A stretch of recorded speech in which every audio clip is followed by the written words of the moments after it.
সবাইকে স্বাগত জানাচ্ছি। আমি মোহাম্মদ আবুল হাসান, সহকারী শিক্ষক, বাগডাঙ্গা ধকলা মাধ্যমিক বিদ্যালয়, মনিরামপুর যশোর। বন্ধুরা, আজ আমি নবম দশম শ্রেণীর হিসাব বিজ্ঞান ক্লাসে তোমাদের রেওয়ামিল সম্পর্কে একটু বোঝানোর চেষ্টা করব। বন্ধুরা, আমি রেওয়ামিলের ভুল ত্রুটি কীভাবে ধরা পড়ে এবং ধরা পড়ে না এ নিয়ে আমি তোমাদের কিছু বোঝানোর চেষ্টা করব। বন্ধুরা, তাহলে চলো আমরা ডিজিটাল বোর্ডে এটা দেখি।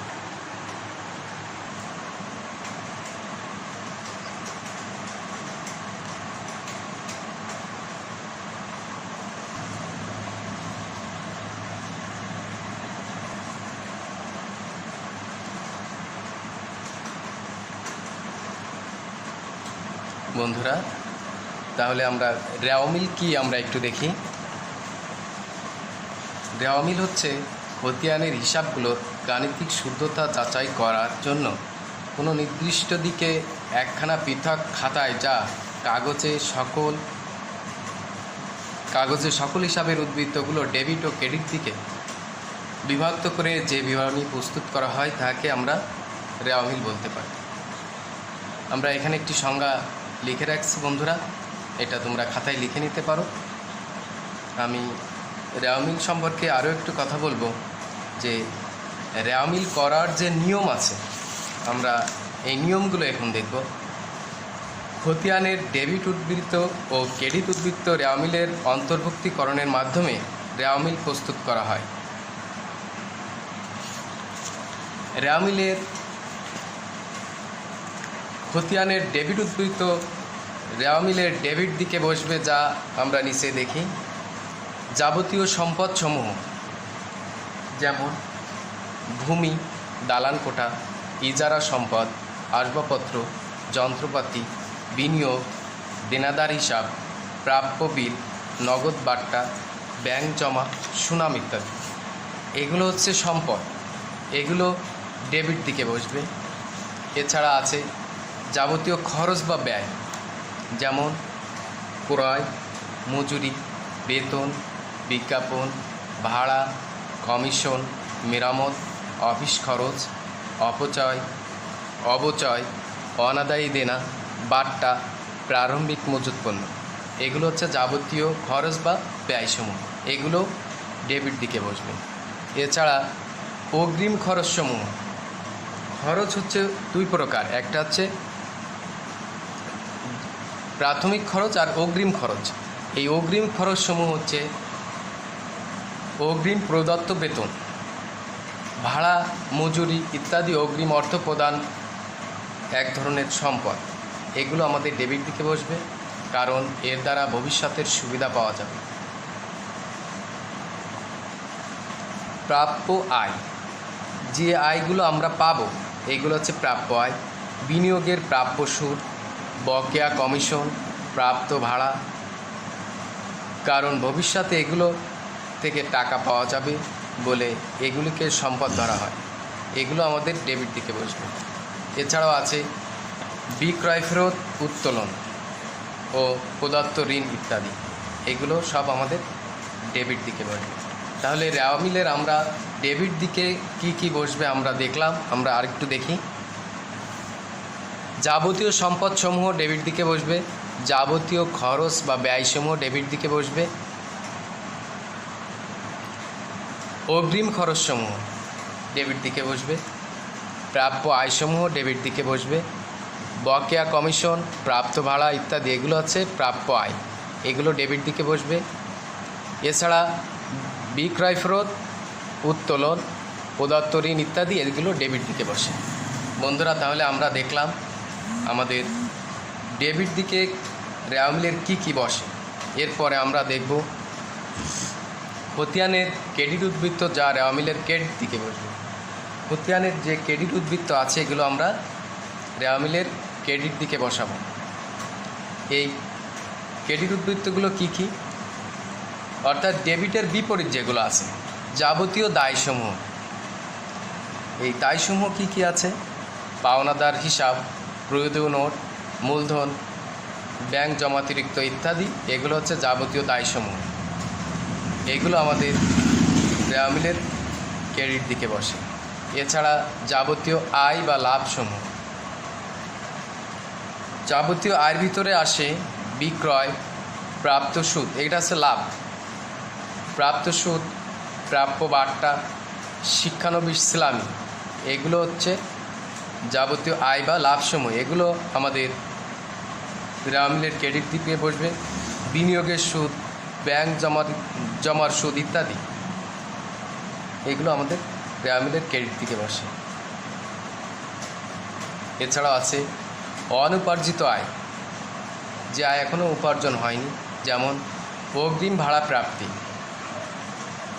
অগ্রিম পরামর্শ ফি প্রাপ্তি, অগ্রিম অর্থ গ্রহণ এক ধরনের দায়, কারণ এজন্য ভবিষ্যতে সেবা প্রদান করতে হবে।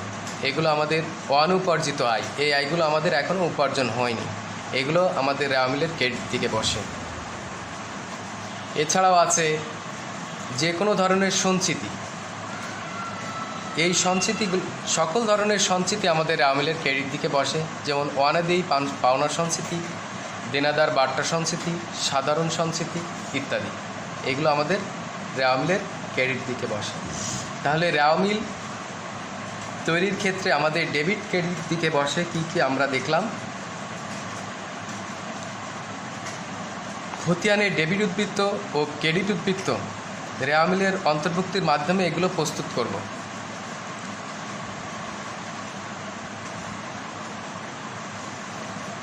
রেওয়ামিলে আমরা কি কি ভুল হতে পারে এগুলো দেখি।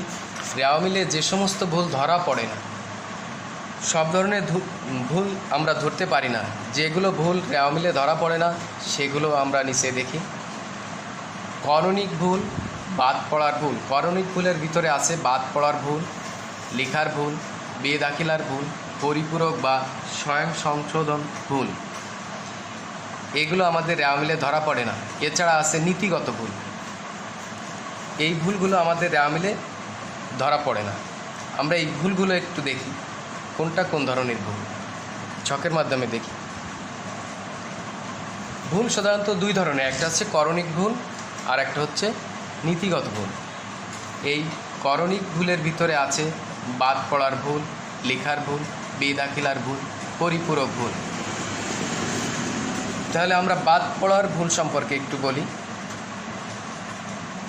জাবেদা থেকে খতিয়ানে স্থানান্তরের সময় কোনো একটি হিসাব বাদ পড়ে গেলে অথবা শুধু একটি পক্ষ হিসাবভুক্ত করলে অথবা খতিয়ানের উদ্বৃত্ত রেওয়ামিলে স্থানান্তর না করা হলে এই বাদ পড়ার ভুল সৃষ্টি হয়। এই বাদ পড়ার ভুল আমাদের রেওয়ামিলে ধরা পড়ে না। এছাড়া আছে করণিক ভুলের ভিতরে আছে লেখার ভুল। লেখার ভুলটা কি? প্রাথমিক হিসাবের বইতে কোনো লেনদেনের পরিমাণ কম বেশি লেখা হলে তা খতিয়ানের সংশ্লিষ্ট হিসাবের উভয় দিকে উক্ত অঙ্কের বেশি বা কম হতে পারে। এই ভুলের কারণে রেওয়ামিলে যেতে কোনো অসুবিধা হবে না, কেননা লেখার সময় আমাদের যে কোনো ভুল যদি উভয় দিকে ভুলক্রমে টাকার অঙ্ক একই হতে পারে, এই লেখার অঙ্কের ভুল আমাদের রেওয়ামিলে ধরা পড়ে না। যেমন রতন ব্রাদার্সের নিকট 5,000 টাকার পণ্য বিক্রয় করা হয়েছিল। যদি বিক্রয় জাবেদায় 5,000 টাকার জায়গায় 50,000 টাকা লেখা হয়, তাহলে রতন ব্রাদার্সের হিসাব ও বিক্রয় হিসাব উভয় হিসাবে 45,000 টাকা বেশি লেখা হবে, যা রেওয়ামিলে চলে যাবে। এবার আমরা বেদাখিলার ভুল সম্পর্কে একটু বলি। বেদাখিলার ভুলটা হচ্ছে প্রাথমিক হিসাবের বই হতে খতিয়ানে স্থানান্তরের সময় একটি হিসাবের পরিবর্তে অন্য একটি হিসাবে সঠিক দিকে টাকার অঙ্ক লেখা হলে যে ভুল হয় তা বেদাখিলার ভুল। এ জাতীয় ভুল রেওয়ামিলে ধরা পড়ে না। যেমন কামাল ট্রেডার্সের নিকট হতে 20,000 টাকার নগদ পণ্য কেনা গেল বা পাওয়া গেল, এটা ডেবিট দিকে ঠিকই লেখা হয়েছে, কিন্তু ডেবিট দিকে কামাল ট্রেডার্সের পরিবর্তে সালাম ট্রেডার্সের হিসাবে ক্রেডিট করা হয়েছে। এতে রেওয়ামিলে মিলে যাবে, কিন্তু এটা আমাদের বেদাখিলার ভুল। ওটা কামালের জায়গায় জামাল হয়ে গেছে অথবা সালাম হয়ে গেছে, এটা হচ্ছে বেদাখিলার ভুল। এই ভুলটা আমাদের রেওয়ামিলে ধরা পড়ে না। আমাদের ডেবিট দিকের যোগফল এবং ক্রেডিট দিকের যোগফল যদি একই হয় তখন আমরা মনে করি রেওয়ামিল সঠিক, কিন্তু এই ভুলগুলো আমাদের থেকে যেতে পারে। এরপরে আমরা দেখব পরিপূরক ভুলটা কী। হিসাব রক্ষণের অজ্ঞতার কারণে একটি ভুল অন্য একটি ভুল দাখিলার দ্বারা উভয় দিকে সমান হয়ে গেলে উহাকে স্বয়ং সংশোধন বা পরিপূরক ভুল বলা যেতে পারে। অর্থাৎ এই ভুলটা আমাদের ধরা পড়ার কোনো কারণ নেই, কারণ এটা উভয় পার্শ্বে টাকার অঙ্ক কাকতালীয়ভাবে একই হয়ে যেতে পারে। এ ধরনের ভুল আমরা কখনো ধরতে পারি না। এটা রেওয়ামিলের যোগফল উভয় দিকে সমান থাকে, এটা ভুলক্রমে উভয় দিকে কোনো কায়দায় মিলে যেতে পারে। এটা হচ্ছে পরিপূরক ভুল বা স্বয়ং সংশোধন ভুল। এই ভুলটা আমরা সরাসরি কোনোভাবে ধরতে পারি না। তাহলে বন্ধুরা আমরা ভুল দেখলাম, করণিক ভুল ও নীতিগত ভুলের ভিতরে করণিক ভুলের যেগুলো আছে যেগুলো ধরা খায় না। এরপরে হচ্ছে নীতিগত ভুল। নীতিগত ভুলটা কি? নীতিগত ভুল হচ্ছে ডেবিট দিকের টাকা আমরা ক্রেডিট দিকে যদি লিখে ফেলি, এই ভুলটা যদি টাকার অঙ্ক একই থাকে তাহলে এই ভুলটা আমরা ধরতে পারি না। এটা হচ্ছে নীতিগত ভুল। তাহলে বন্ধুরা আমরা আজ শিখলাম রেওয়ামিল কীভাবে প্রস্তুত করতে হয় এবং রেওয়ামিলের কোন কোন ভুলগুলো ধরা পড়ে না। বন্ধুরা তাহলে আমরা রেওয়ামিল কি আমরা এটা শিখলাম। খতিয়ানের হিসাবগুলো গাণিতিক শুদ্ধতা যাচাই করার জন্য কোনো নির্দিষ্ট দিকে একখানা পৃথক খাতায় কাগজে সকল হিসাবের উদ্বৃত্তগুলো ডেবিট ও ক্রেডিট দিকে এই দুই ভাগে বিভক্ত করে যে বিবরণী প্রস্তুত করা হয় তাকে আমরা রেওয়ামিল বলি। তাহলে রেওয়ামিল কাকে বলে আমরা শিখলাম। এটা সাধারণত আমাদের খতিয়ানের ভুল ত্রুটি আছে কিনা এটা যাচাই করার জন্য আমরা এটা ব্যবহার করি। আমাদের এছাড়া আর কি কি উদ্দেশ্য আছে আমরা একটু রেওয়ামিলের উদ্দেশ্যগুলো একটু দেখি, শুনি। আমি পড়ে শোনাচ্ছি। রেওয়ামিলের উদ্দেশ্যসমূহ হচ্ছে জাবেদা ও খতিয়ানে লেনদেনগুলো সঠিকভাবে লিপিবদ্ধ করা হয়েছে কিনা তা যাচাই করা রেওয়ামিলের একটি মূল উদ্দেশ্য। আর্থিক বিবরণী তথা বিশদ আয় বিবরণী ও আর্থিক অবস্থার বিবরণী প্রস্তুত সহজতর করা। রেওয়ামিলের মাধ্যমে এটা সহজতর করা যায়। জাবেদা ও খতিয়ানে কোনো ভুল ত্রুটি থাকলে তা উদ্ঘাটন ও সংশোধন করা যায় এই রেওয়ামিলের মাধ্যমে। এছাড়া দুতরফা দাখিলা পদ্ধতি মোতাবেক জাবেদা ও খতিয়ানে লেনদেন লিপিবদ্ধ হয়েছে কিনা তা নিশ্চিত হওয়ার জন্য রেওয়ামিল প্রস্তুত করা হয়। তাছাড়া খতিয়ানে সকল জের একসাথে থাকে বলে আর্থিক বিবরণী প্রস্তুতের সময় শ্রমের অপচয় হতে পারে। এগুলো শ্রমের অপচয় রোধে আমরা রেওয়ামিল প্রস্তুত করতে পারি। রেওয়ামিলের সাহায্যে কারবারের আর্থিক অবস্থা সম্পর্কে ধারণা লাভ করা যায়। এগুলো আমাদের রেওয়ামিলের সাধারণ উদ্দেশ্য। এছাড়া তোমাদের বইতে অনেক উদ্দেশ্য পাবে, এগুলো তোমরা বই থেকে দেখবে। আমি সাধারণ উদ্দেশ্যগুলো তোমাদের সামনে উপস্থাপন করলাম। বন্ধুরা তাহলে রেওয়ামিল কি, রেওয়ামিলের উদ্দেশ্য কি এবং রেওয়ামিল কিভাবে করা যায় সেগুলো আজ আমরা দেখলাম। আমি রেওয়ামিল কিভাবে প্রস্তুত করা যায় এগুলো আমি আরেকবার তোমাদের সামনে বলছি। রেওয়ামিলের ডেবিট দিকে কি কি থাকে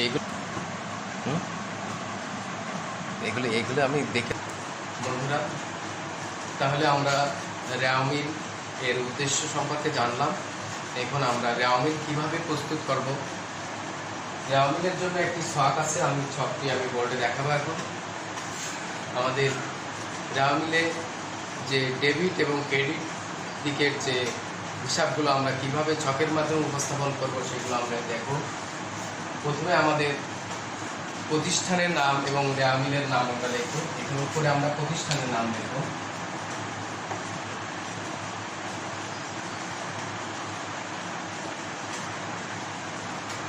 প্রতিষ্ঠানের নাম, এত সালে, এত তারিখ, এত তারিখে আমাদের রেওয়ামিল প্রস্তুত করা হচ্ছে। আমাদের একটি নমুনা শাক আমি এখানে দেখাচ্ছি।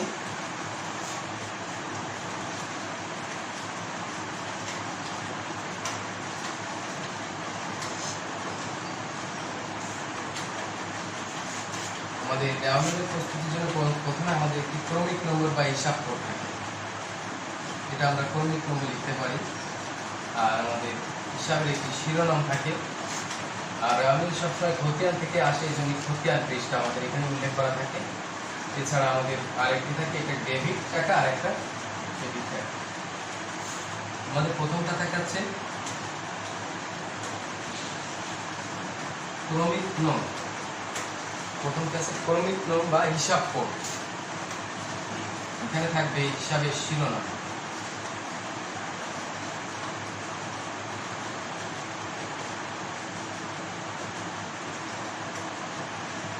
হিসাবের শিরোনাম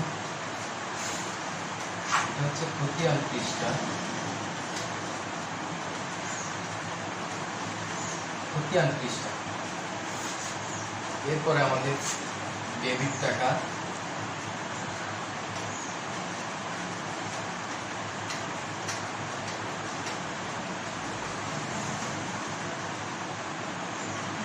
ক্রেডিট টাকা।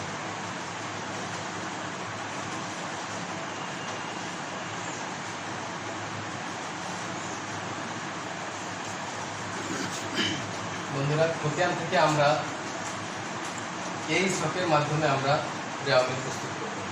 রেওয়ামিলে আমাদের প্রত্যেকটির একটি ক্রমিক নাম্বার থাকবে, 1 2 3। এখানে পরপর আমাদের ক্রমিক নাম্বার লিখে আমরা এটা এই ছকে স্থাপন করব। এরপরে হিসাবের শিরোনাম, হিসাব কোন নামের হিসাব আছে সেই নামটা আমরা এখানে লিখব। এবং খতিয়ান থেকে এটা স্থানান্তর করা হয়, এখানে খতিয়ান পৃষ্ঠা উল্লেখ থাকে। এবং এখানে আমরা টাকার অঙ্কটা এখানে বসাবো। এখানে যদি ডেবিট হয় তবে ডেবিট করে, আর যদি ক্রেডিট হয় তাহলে ক্রেডিট করে বসাবো। এবং সবগুলো বসানোর পরে আমাদের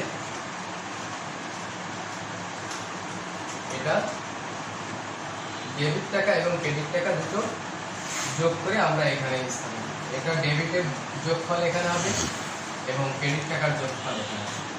এই ডেবিট টাকা এবং ক্রেডিট টাকার যোগফল সবসময় একই হতে হবে। রেওয়ামিলে সবসময় নিয়ম হচ্ছে ডেবিট টাকা এবং ক্রেডিট টাকা একই হবে। বন্ধুরা, রেওয়ামিল করার জন্য আমাদের যে ভুলগুলো আমি আগে থেকে বলেছি, কাকতালীয়ভাবে এই টাকা একই হতে পারে, এর ভিতরে যে ভুলগুলো হতে পারে সেগুলো আমরা সহজে ধরতে পারবো না।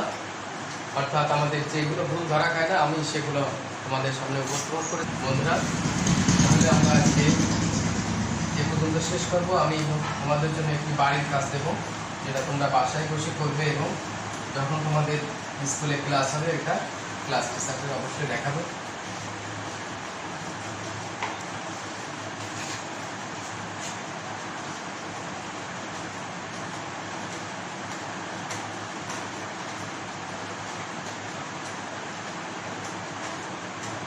বাড়ির কাজ এটা তোমরা খাতায় লিখে নিতে পারো।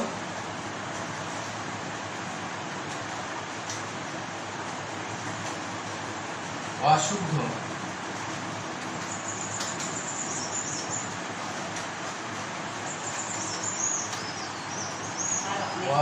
রেওয়ামিল শুদ্ধ করা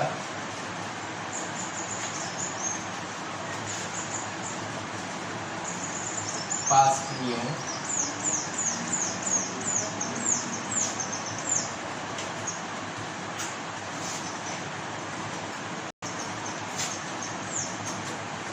অশুদ্ধ রেওয়ামিল শুদ্ধ করার 5টি নিয়ম খাতায় লিখবে।